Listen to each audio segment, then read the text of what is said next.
Jay-Z, you're just like Diddy. I can't stand your arrogant, condescending attitude. Nicki posted a video of you wearing a pink wig, and I retweeted it. Nothing more. You deserved it. Everyone knows about our feud. It's been going on for over 20 years. I've seen all your manipulation in the industry, from power struggles to cultural control. In 2015, when Tidal launched, Nicki helped you build it from nobody to a successful platform, and you immediately pocketed her $7.9 million in royalties. Lil Wayne was qualified for the Super Bowl, but you kicked him out of personal grudges. How is that any different from Diddy forcing his artists to sign unfair contracts? Just because Nicki didn't align with him, he resorts to this kind of suppression. You're truly despicable. What's even more interesting is that right after I showed him and his father's photo in the documentary Sean Combs: A Reckoning, you immediately had your lawyer send me a warning letter saying I overstepped my bounds. When you wrote the lyrics to exonerate Diddy back then, why didn't you think about today? You say the film is malicious slander, but why don't you dare sue me for defamation? Because all the evidence I have is true. I haven't finished reporting the witnesses in my documentary, and I haven't released all the Tidal profit sharing documents. If you know what's good for you, pay back what you owe Nicki with interest. Don't wait until I make Jay-Z Reckoning 2, by which time even Beyonce's PR team... Let's get it straight. Nobody's afraid of 50 Cent. I want everyone to be clear. No one's scared of 50 Cent. At that point, his safe presentation, even the glasses, what the glasses represent? Intelligence, right? A nerd, maybe? What are some of the things that come along with you being a nerd? Like, don't hit a guy with fire. He's not identifying with the transition and difference and the perception of Jay-Z. Now he's really safe, and people feel comfortable with him because they know he's not going to do anything inappropriate or try not to. Meanwhile, when he's saying he's not afraid of 50 Cent, why would you have to make that clear when no one's ever asked me if I'm... For years, the friction between 50 Cent and Jay-Z existed as industry murmurs rather than headlines. But this documentary transformed speculation into documented reality. Both figures ascended as master builders of hip-hop influence, guided by opposing mindsets, one thriving on direct confrontation, the other operating with calculated restraint. By re-examining their pivotal moments, the story challenges a deeper truth about power itself. Is the culture driven by the voice that disrupts the room, or by the mind that moves quietly behind it? And if real control operates without noise, how much of hip-hop history have we wrongly dismissed as mere chance? It's close, even though Jay lawyer came out and said they're not. Because Jay-Z and Puff was given an assignment, and that was to destroy East Coast rap. And what I mean by that, and I know people gonna be like, yo, Gene is out of his mind and everything like that. Check this out, brother, is that New York rappers was getting 800 to 1.2 million, or some larger than that, and sign with labels back then. And they was getting a lot of money to make albums and records. When they had guys down south that these labels was paying $250,000, $300,000 on record deals, and these guys was bringing back platinum albums and everything like that. So what they had to do was they had to keep New York rappers down. That's one reason, other than the Irv Gotti that 50 was going through and the poison they was putting in about 50, he had to go elsewhere to California or with Jay and not with Dre and Eminem to get a deal. They did not want East Coast rappers to get big. They were suppressing all new artists that was coming out of New York. Jay and Diddy was doing that. That's why when I heard your story, because I knew this for a long time, but when I heard Dame Dash that Jay wouldn't sign off on nothing, Jay wouldn't do this and Jay would that, because he couldn't let a Cameron blow up. He couldn't let an East Coast rapper like Beanie Siegel blow up. Because him and Diddy was giving that deal, we gotta keep these East Coast rappers down. Because down south rappers, Cash Money, No Limit, Ludacris and them, they was taking little money and bringing back more money and making more money for them. So the record labels, I wouldn't say they was gonna lose off the East Coast. At the peak of physical album sales, timing was a weapon, and release overlaps were calculated moves rather than coincidences. 50 Cent presents this strategy as applied pressure, not fair rivalry, pointing to an ecosystem that consistently protects those already in command. When access outweighs ability, the business begins to look less like a merit-based arena and more like a network of influence and leverage. That reality leaves a final, uncomfortable question. Where does competitive ambition stop and deliberate obstruction start? Look, when Jay signed his contract, the big one was with Beyonce. When he signed that contract, the marriage contract, he got trophies. Now those fucking trophies, those fucking trophies came rolling in, buddy. He started getting Grammys left and right, man. I mean, look, if you look at his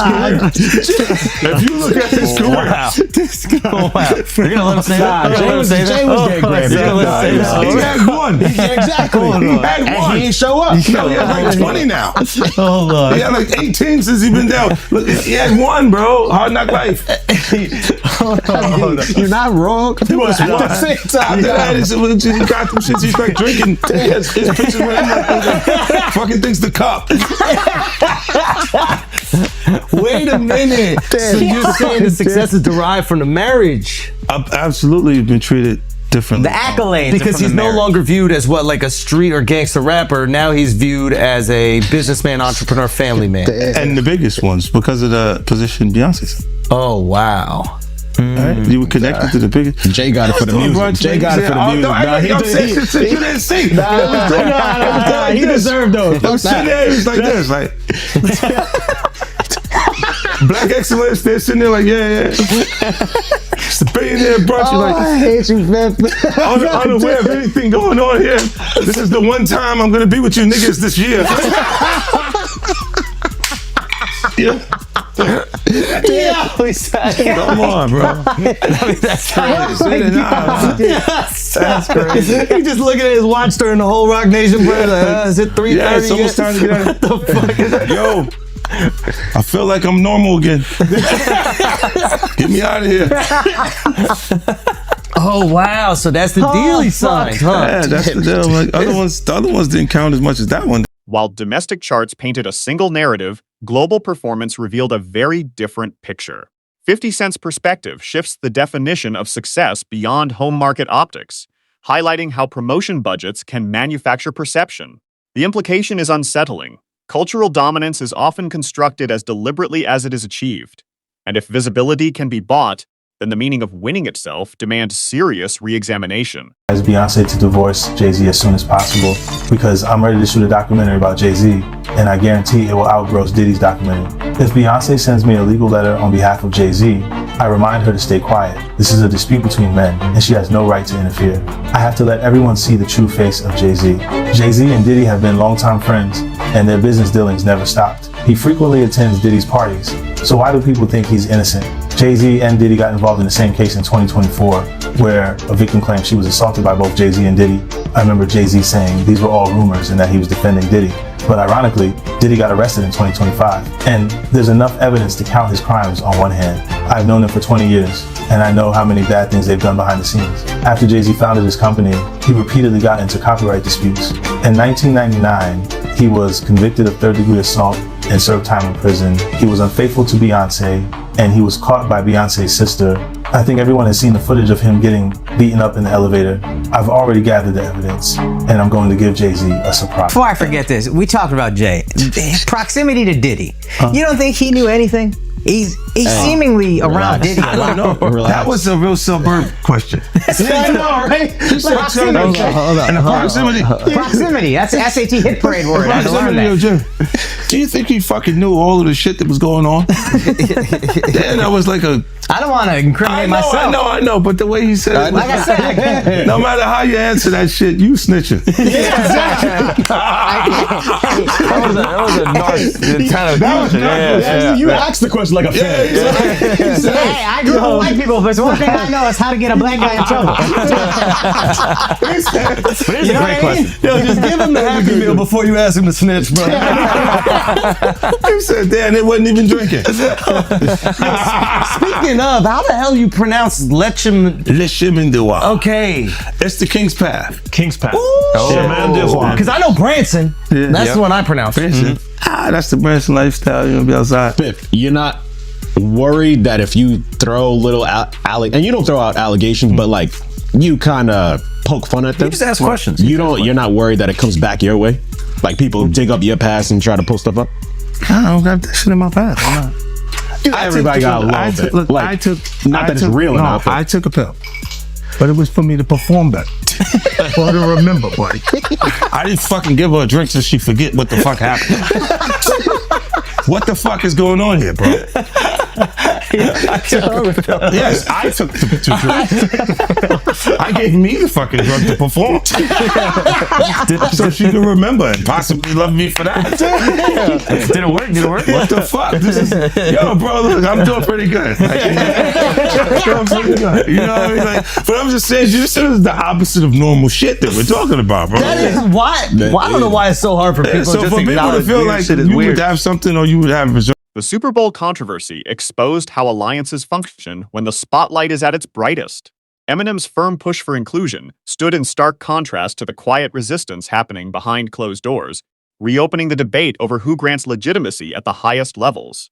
In that arena, authority is less about ability and more about approval. And when one figure must validate another's presence, it becomes clear that the real power belongs to the one controlling the gate. You need anything. None of the people that have vocalized that another man, and to me, again, that whole conversation has been feminine.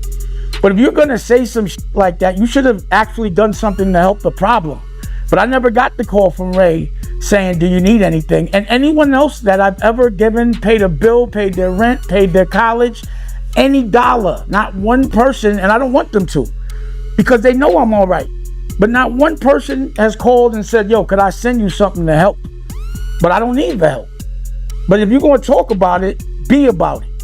But to me, that's just a jab when you tell and promote a false narrative and say that I'm in such a bad place that another dude should help me.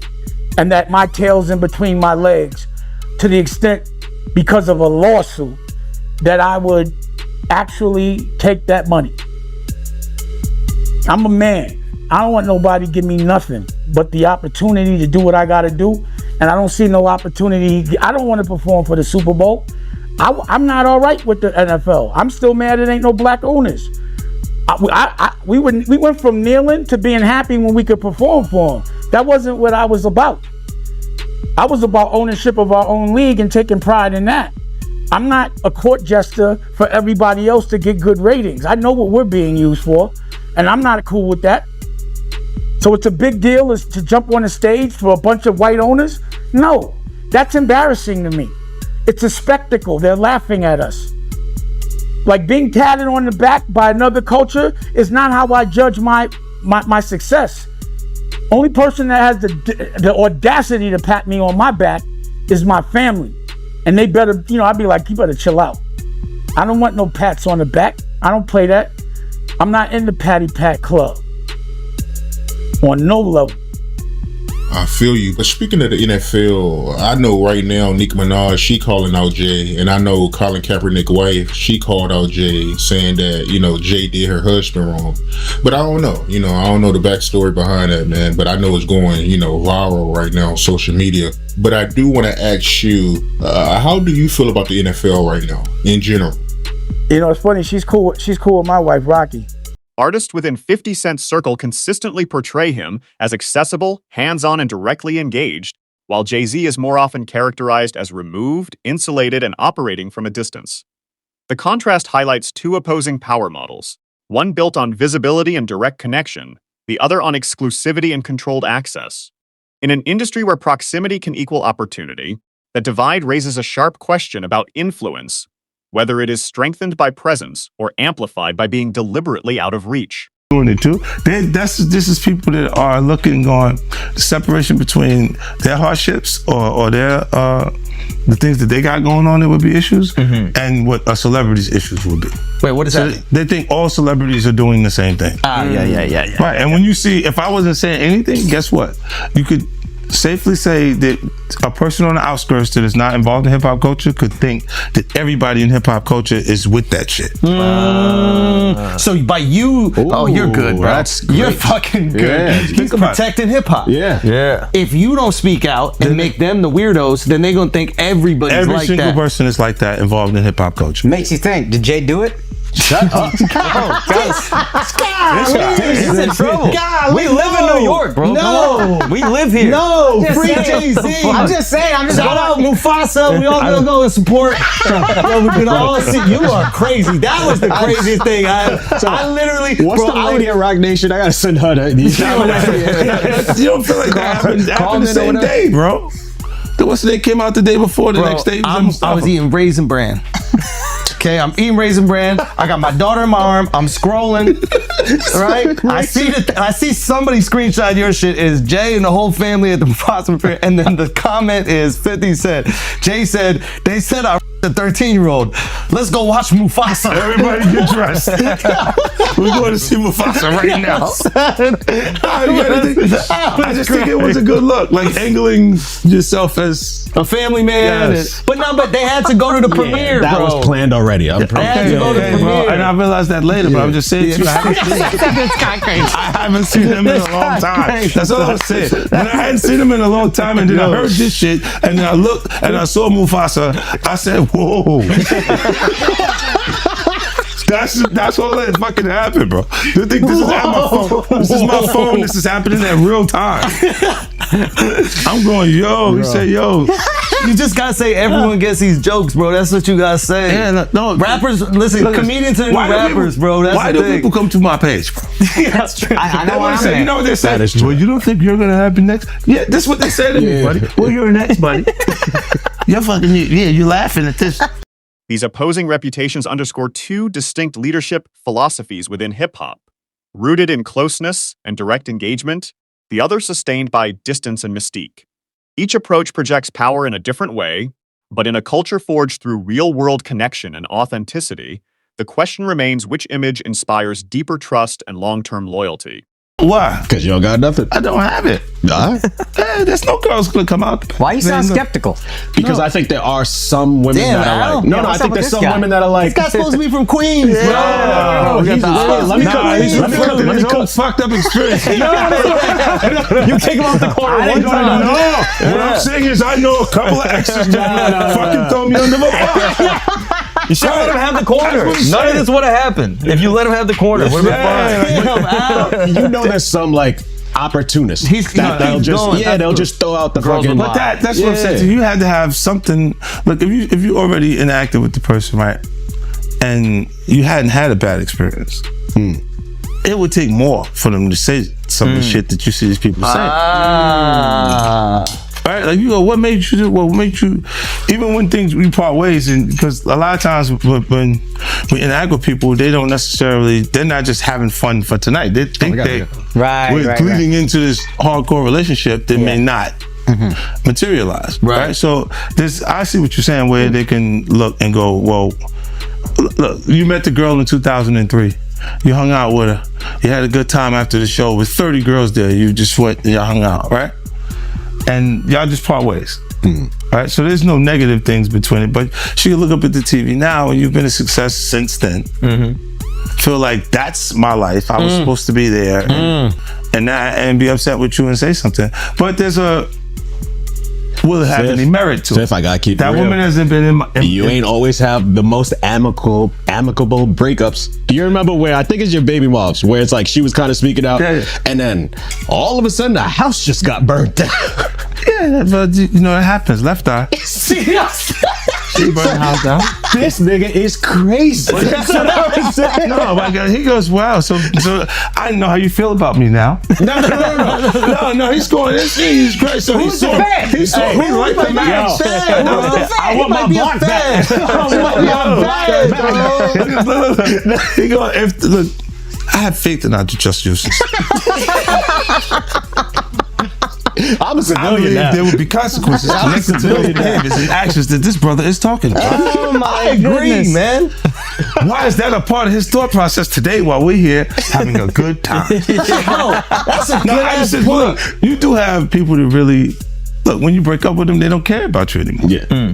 So they'll say things and you go, yeah, but it doesn't hold merit. It doesn't have any real. Yeah, of course. After all these to it. years That's and like- you don't see nothing. Yeah, like the girl that's just upset with you. She's just angry with you. She got Jay-Z's partnership with Beyoncé effectively merged personal narrative with calculated growth, dissolving the boundary between private life and strategic expansion.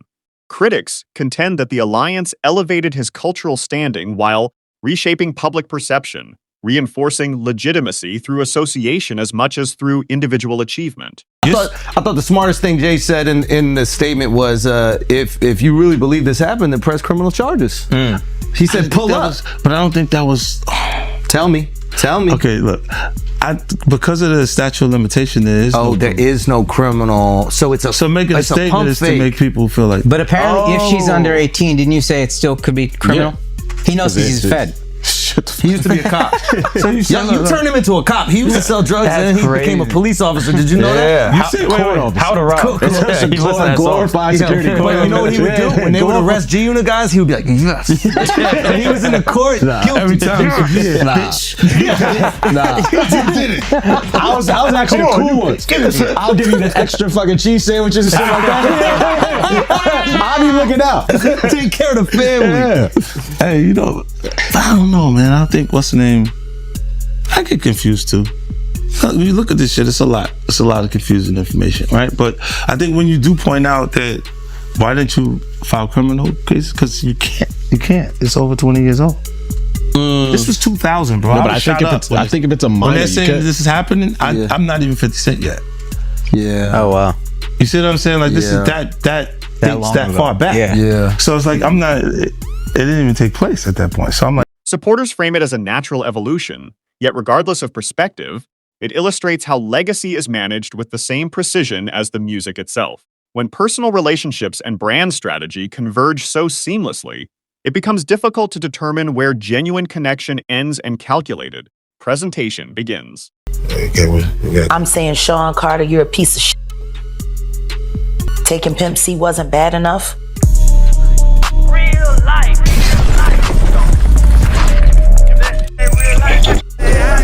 It ain't real life. Just ain't real life. Real life street stars. Know what time it is. So why does it all come to a head now?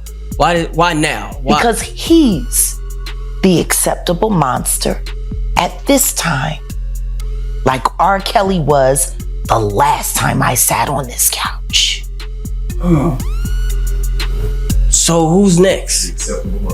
Y'all don't see the lineup? Yeah, we see the lineup. I'm just waiting to see who's next. Jay-Z is setting Diddy up. Why is everyone having such a hard time? He ain't doing shit different. He lined up D. Haven, stole his life and identity. He lined up Big L, stole his life and identity. He lined up Dame Dash, stole his life, identity, and took his love. Lined up R. Kelly. He wants to be the one. Yeah, shout out D. Haven. He actually hit us up, wanted to tell this story. You need to talk to D. Haven. Yeah, we need to talk to him. I told you that last year when I put you on the phone with him. You did. I want you to think about this.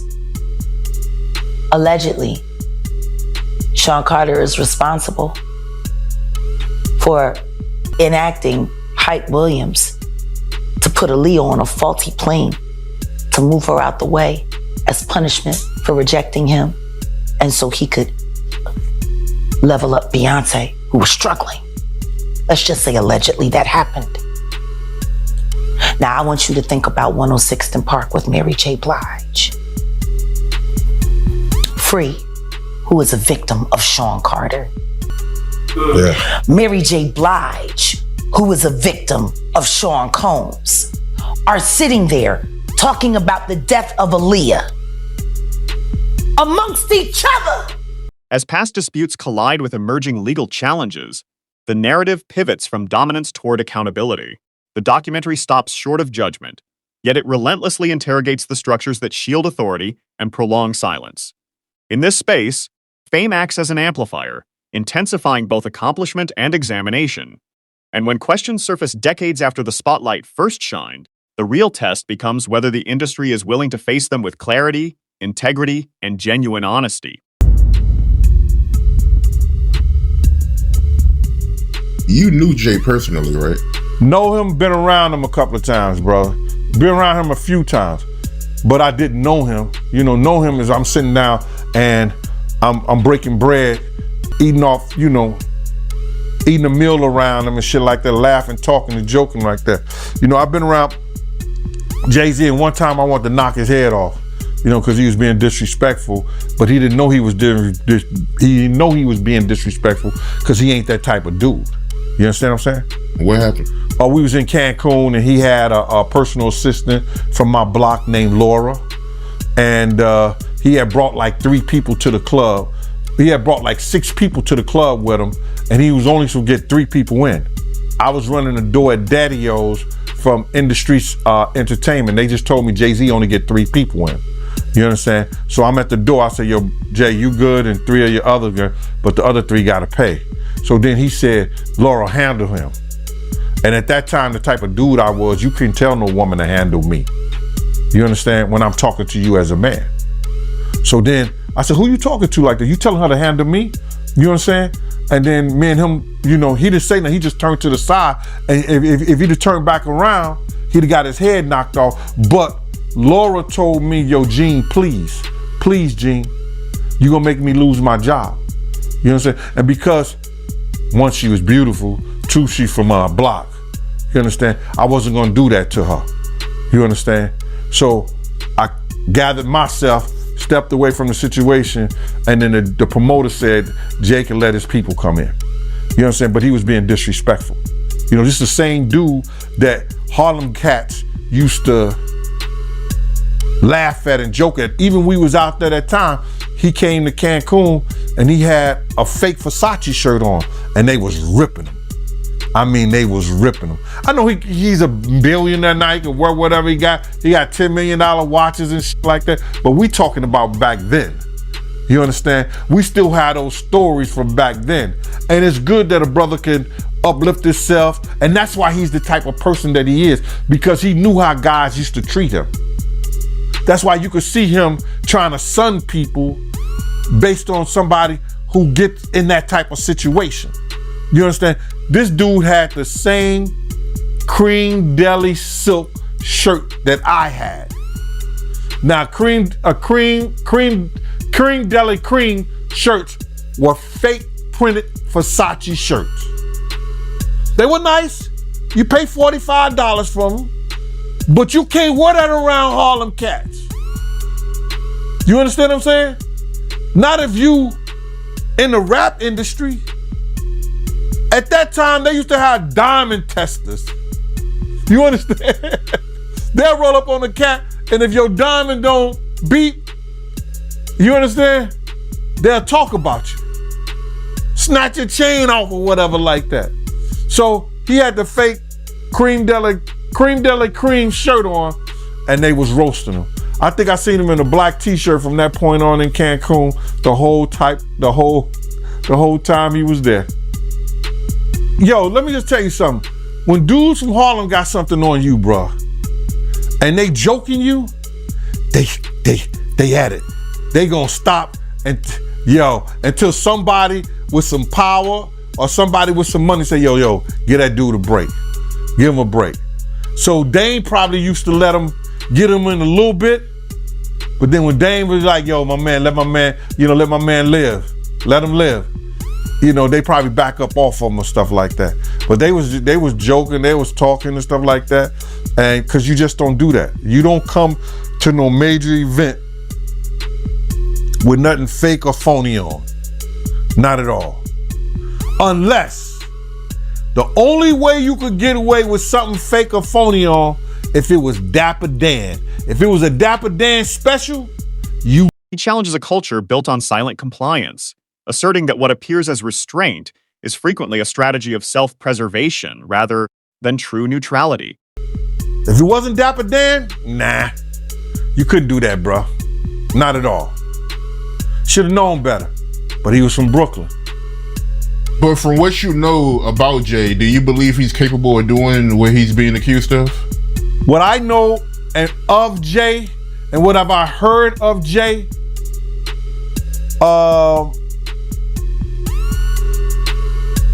I want to say this to protect myself, that there's stories of Jay talking to underage girls. It was a girl from my block that was 16, 17 years old that Jay was talking to. If she was 17. So there's plenty of stories out there that they might flood the market of Jay talking to underage girls. I heard this kid that is claiming to be his son. His mother was 15 when she conceived him and had him at 16. And Jay refused to do a blood test or anything like that. And all of a sudden, when this has gotten real big and Tony Bugsby had taken the kid's case, the kid just got arrested for having a gun in his car, I think, like that. Did you hear something about that? That the kid got arrested for having a gun in his car, and when they go and watch the tape, somebody was planting a gun in the kid's car.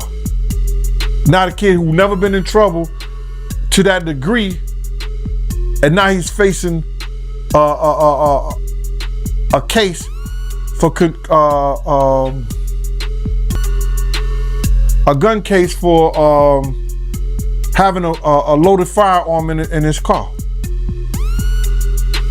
So, answer your question. There's plenty of stories. Ain't Beyonce one of those stories? Isn't Foxy Brown one of those stories? Isn't that kid mother one of his stories? There's a lot of stories, bro. So that's what I say about it. By speaking candidly, he confronts an ecosystem that often prizes silence above honesty. The lingering question remains: in a world where influence depends on voice, why do so many hesitate to wield it?